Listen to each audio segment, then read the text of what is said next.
दोस्तों फिर से एक बार आप लोगों को स्वागत है अपना चैनल जेपीएससी विद अमन पे। यह क्लास जो है सेमेस्टर 4 वाले स्टूडेंट के लिए हेल्पफुल होंगे जिनका कोर पेपर 9 पॉलिटिकल साइंस है। आई होप यह क्लास आप लोगों को अच्छा लगेगा। उम्मीद करते हैं यह क्लास आप लोगों को समझ में भी आएगा। चलिए आज का क्वेश्चन देखते हैं। लॉक के प्रतिनिधि सरकार के सिद्धांत की वर्णन करना है। तो लॉक एक विद्वान थे, इसके जो प्रतिनिधि सरकार के जो सिद्धांत है इसको क्या करना है, वर्णन करना है। चलिए देखते हैं। तो प्रतिनिधि सरकार समझ ले थोड़ा सा। प्रतिनिधि सरकार कहने का मतलब सरकार के बारे में है ना, इनका सिद्धांत जो है। ठीक है, चलिए देखते हैं। सबसे पहले लॉक के राजदर्शन में राज्य एवं सरकार के मध्य स्पष्ट अंतर किया गया। मतलब जो इसका जो सिद्धांत है इसमें क्या किया गया है, राज्य का और सरकार का क्या किया गया, मध्य स्पष्ट अंतर किया गया।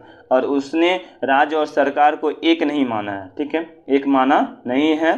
ठीक है, और उसके अनुसार सामाजिक समझौते से राज्य का निर्माण होता है और ना कि सरकार का। मतलब उनके अनुसार जो लॉक कहते हैं समाज का निर्माण होता है, सरकार का नहीं होता है। ठीक है, चलिए अब इनका जीवन परिचय भी थोड़ा सा देख लेते हैं। देखिए, जॉन लॉक का जो जन्म होता है वह 29 अगस्त 1632 ईस्वी के रिंगटन नामक स्थान पर हुआ। कहाँ पे, रिंगटन नामक स्थान पर इनका जन्म हो जाता है। ठीक है, और पिता और पुत्र का संबंध आदर्श था। क्या था, आदर्श था। ठीक है, प्रारंभिक शिक्षा वेस्टर्न मिंटन से हुई तथा उच्च शिक्षा जो है ऑक्सफोर्ड विश्वविद्यालय में प्रवेश से हुआ। ठीक है, ऑक्सफोर्ड विश्वविद्यालय में इसका हो जाता है उच्च विद्यालय, मतलब उच्च शिक्षा जो था कहाँ पर, ऑक्सफोर्ड विद्यालय में होता है। ठीक है, और इस जगह पर लॉक ने स्वतंत्र विचारधारा को अधिक ग्रहण किया। मतलब स्वतंत्र जो विचार, स्वतंत्रता को जो विचारधारा है उसको अधिक क्या करता है, ग्रहण करता है। और लॉक अलग अलग पदों पर काफ़ी लंबे समय तक सरकार के अधीन काम किया। ठीक है,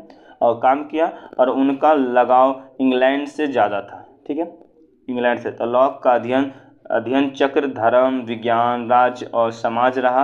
अंततः 1704 ईस्वी को यह महान विचारक काल के गोद में समा गया। मतलब इसकी मृत्यु हो जाती कब होती है, 1704 ईस्वी में। जन्म कब लेते हैं, 1632 में, और 1704 में क्या होती है, इसकी मृत्यु हो जाती है। ठीक है, इस तरह से इनके जीवन परिचय को आप लोग वर्णन कर सकते हैं। ठीक है, नेक्स्ट अब देखते हैं इसकी सरकार की स्थापना। सरकार की ये स्थापना कैसे करते हैं। तो लॉक के अनुसार सामाजिक समझौते के माध्यम से ही नागरिक अथवा समाज की स्थापना संभव हो सकती है। ठीक है, और इसके बाद ही सरकार की स्थापना सामाजिक हित के लिए सामाजिक समझौते द्वारा की गई है। मतलब सामाजिक समझौते द्वारा ही सरकार का क्या किया जाता है, इसका स्थापना किया जाता है इनके अनुसार। ठीक है, यूं ही कहे कि राज्य की स्थापना सामाजिक समझौते की वजह से हुई है। यूँ कहें तो समाज की स्थापना होता है, राज्य का जो स्थापना होता है वो सामाजिक समझौते की वजह से हुआ है। ठीक है, ना कि सरकार के द्वारा। सरकार के द्वारा समाज का स्थापना, राज्य की स्थापना नहीं होता है। ठीक है,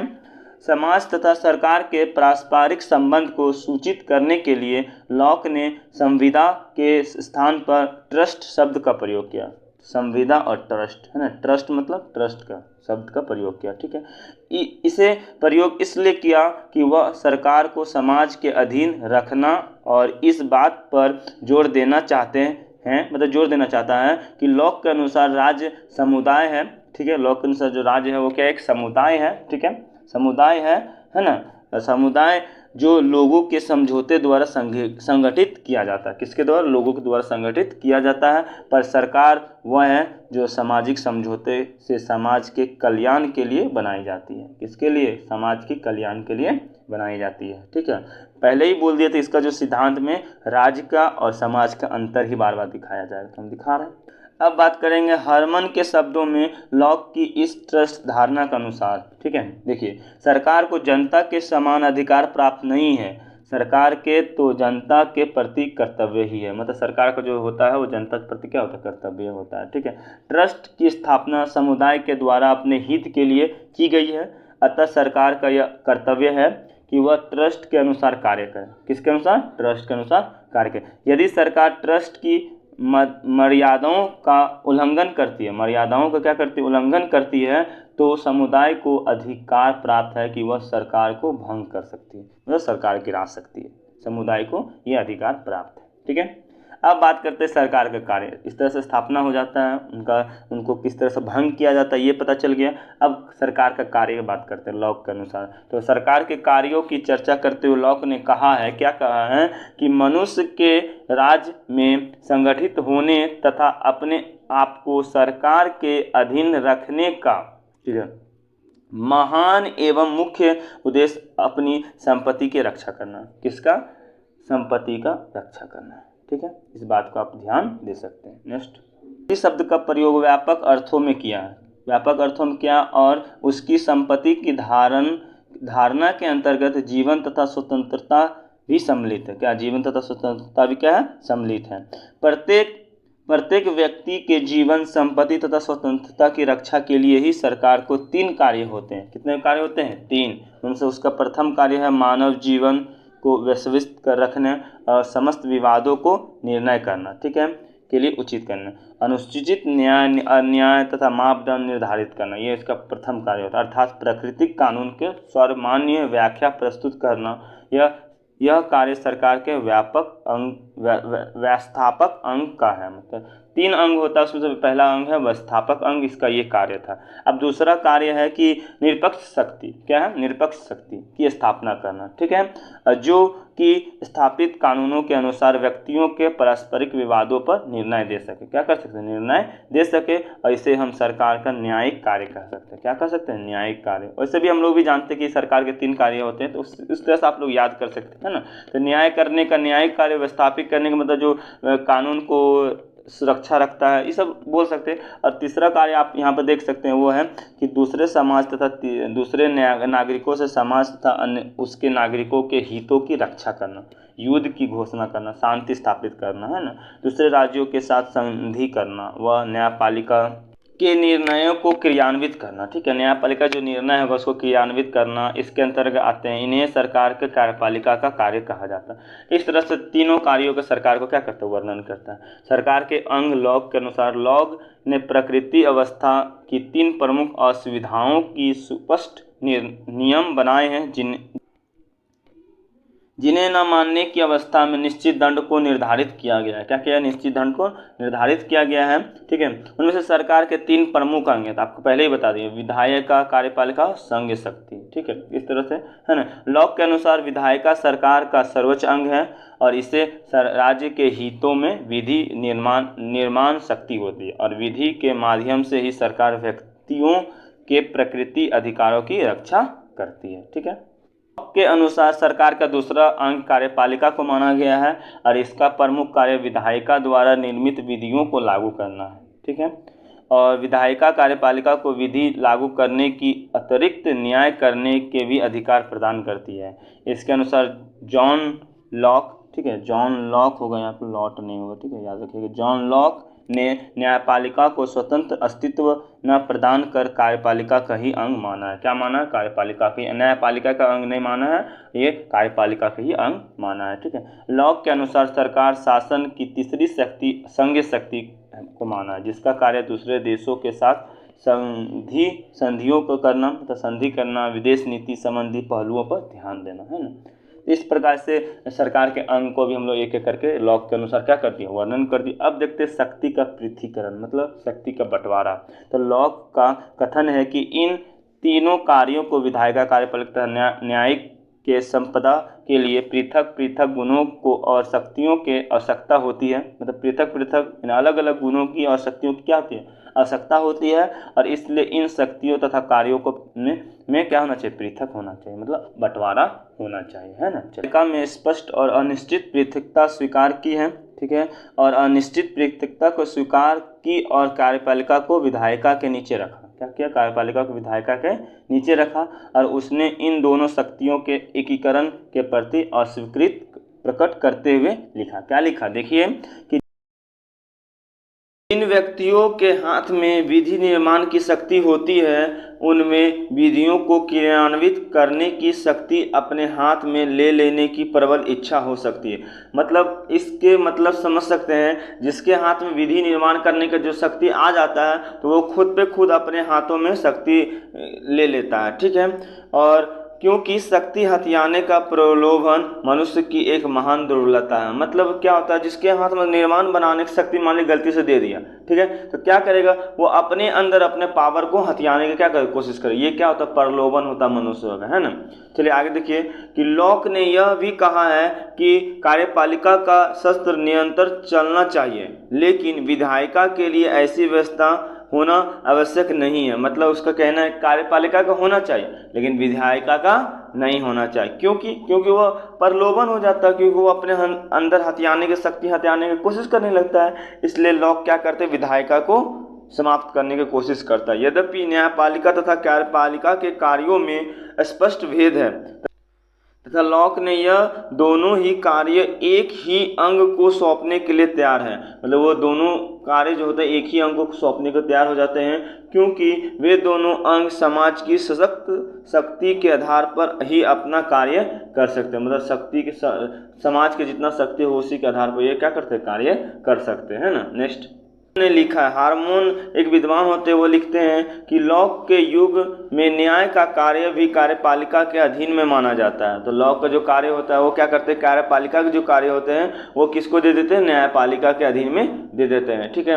अतः लॉक इसके लिए पृथक न्यायपालिका की व्यवस्था नहीं बनाता, मतलब न्यायपालिका की एक व्यवस्था नहीं बनाता है। निसंदेह वह पृथक तथा निष्पक्ष न्याय व्यवस्था का समर्थन करता है। क्या करता है, समर्थन करता है, परंतु न्यायपालिका के पृथकीकरण तथा स्वतंत्रता के सिद्धांत को नहीं मानता है। न्यायपालिका का जो सिद्धांत होता है उसको मानता ही नहीं है। कौन, लॉक, ठीक है। आगे देखते हैं, शक्ति पृथकीकरण के प्रतिपादक लॉक नहीं माने जाते। शक्ति जो होते हैं लॉक नहीं माने जाते हैं, ठीक है। और शक्ति पृथकीकरण के प्रतिपादन का श्रेय अमेरिकी संविधान को जाता है। किसको जाता है, अमेरिकी संविधान को जाता है। अमेरिकी संविधान में निहित शक्ति पृथकीकरण का तात्पर्य है कि शासन का कोई भी अंग अन्य लोगों से सर्वोच्च नहीं हो सकता, मतलब अन्य लोगों से सर्वोच्च नहीं हो सकता है, जबकि लॉक ने विधायिका का सर्वोच्चता प्रतिपादन किया है, ठीक है। लेकिन क्या करता है लॉक जो होता है सर्वोच्च न्यायालय का प्रतिपादन कर देता है, ठीक है, मतलब सर्वोच्च विधायिका को सर्वोच्च दिखा देता है, ठीक है। इसी के में सेवाइन नाम के एक विद्वान है, वो कहते हैं कि इंग्लैंड की क्रांति के अनुभव के आधार पर लॉक ने यह मान लिया था कि शासन में शक्ति सबसे ऊंची होती है। मतलब इंग्लैंड में युद्ध हुआ था उसी से मान लेते कि विधि शक्ति क्या होती है, ऊंची होती है। तथापि वह यह भी मानता था कि कार्य विधि निर्माण में भाग ले सकता है। मतलब जो होते कार्यगाह जो होते हैं वो विधि निर्माण में क्या कर सकते हैं, कार्य भाग ले सकते हैं, लेकिन दोनों शक्तियाँ सीमित होती है। क्या होती है, दोनों शक्तियाँ क्या होती है, सीमित होती है, ठीक है। स्वतंत्रता की दृष्टि से यह आवश्यक है कि विधायी और कार्यकारी शक्ति एक ही हाथों में केंद्रित ना रहे। मतलब कहने का मतलब है कि विधायी मतलब जो विधि बनाता है और जो कार्यकारी करता है ये दोनों शक्ति एक के हाथ में नहीं होना चाहिए संविधान के अनुसार, ठीक है। लेकिन लॉक ने विधानमंडल और कार्यपालिका के संबंध का जो विवरण दिया है वह राजा और संसद के वाद विवाद को किसी न किसी पहलू को प्रकट करता है। मतलब वो कहते हैं दोनों एक ही के हाथ में होना चाहिए। इससे क्या पता चलता है कि राजा का बात याद आ जाता है ना। वस्तुत्व शक्ति पृथकीकरण का सिद्धांत जो है असली जनक लॉक नहीं है। लॉक जो है विद्वान वो नहीं है। कौन होता है, मार्टेस्कू होते हैं, जिसने शासन में 3 अंग को विधायिका, कार्यपालिका एवं न्यायपालिका क्या करता है, अलग करते हैं। वर्गीकरण कौन करते हैं, तो मार्केटिस्ट करते हैं, ठीक है, याद रखिएगा।